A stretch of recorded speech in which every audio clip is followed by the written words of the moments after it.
So this week, my daughter was asking me for help with her IDIS project, it's called. The school gave her an assignment and she has to do this project. It's been taking her weeks. And she's asking for my help. So she needs to research sources, Torah, and her particular project is about Israel.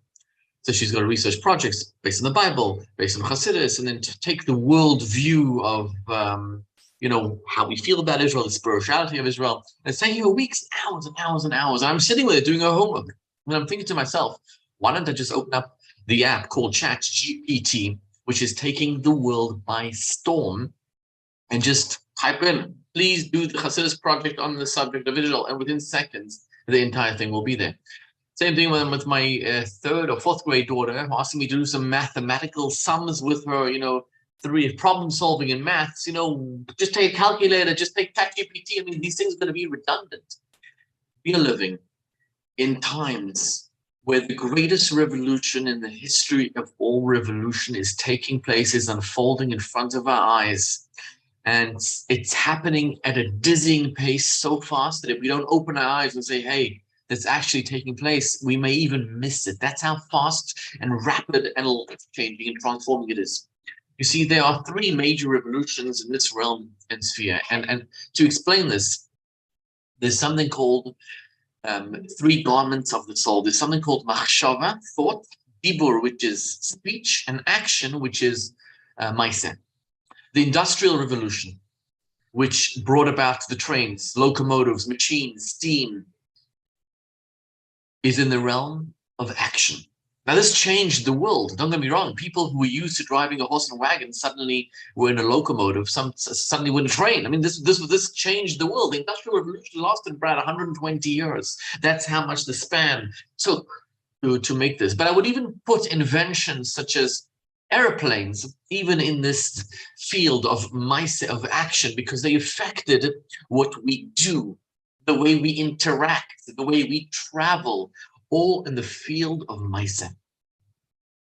And then came the digital revolution. So I was a kid in the 1980s. I remember my first computer, the Commodore 64. I remember something called a joystick, which my kids don't even know what it is, VHS, tape recorders. These are the stuff which started at that time. And the digital revolution has transformed the world in the last 30 years in an unimaginable way with social media and WhatsApp and all these apps that are coming about. All this is in the realm of communication. All this is in the realm of what's called dibur. Greatest revolution of all is happening right now. ChatGPT is the beginning of it, the AI, the artificial intelligence revolution, and this is in the world of machshava, of thought. Until now, human beings weren't able to invent a replica of thought. Most challenging of all, the most frightening of all, but it has the ability to change the world more than the digital and the industrial revolution. So just take my actions this week as an example. So I officiated at a wedding on Saturday night on Motzei Shabbat. The thing that takes the most time is writing the ketubah, filling out the ketubah with all the letters, with everything. It takes hours of painstaking work that you don't make any mistakes. Well, with AI, in the foreseeable months, maybe a year or two, you can spit out the information and write the ketubah in a second. Think of another task I was doing this week, writing blogs. Writing a book. I'm writing a book with all the blogs that came out. My articles came out in the last 15 years. I'm writing a book. It's taken me 2 years to do this. You can write a book today. It's already happening. This is not in the future. This is already happening. You can look at Amazon today and you can buy books which have been written by the chatbots, the ChatGPT. This is already happening. Novels, stories, books. This is already happening. Another thing I did this week was fundraise for the programs we do, the Purim parties. So one of the challenges of fundraising is research. You need to research who are the most people who are most likely to give to your cause, aligned with your cause, who care about Purim, who care about Pesach, who care about Matzah, who care about wounded soldiers. So the research is hours and hours. We have a whole team doing this research. With AI, that will spit out this information in a moment. Elon Musk said it's frightening what the capacity and the power of the AI is to do. They predict that 70% of jobs may even be eliminated.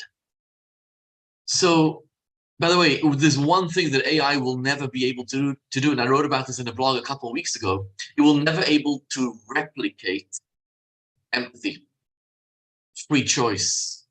God put us human beings in the world and he wants us to have free choice. We are not robots. He has enough angels up there. We are not robots. We have the ability to choose between good and bad. We have the ability to do a mitzvah now or to do a sin now.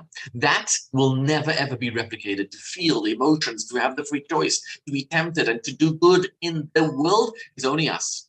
Only us human beings can choose right now in the morning to wake up and go sin or do a mitzvah and give God tremendous satisfaction. We are the only people who can build a home for God here below. How do we build? By overcoming our temptations and doing good in this world.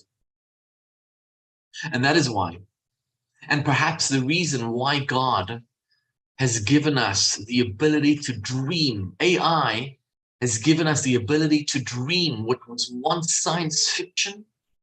We could just dream about now, that maybe we should dream a little further.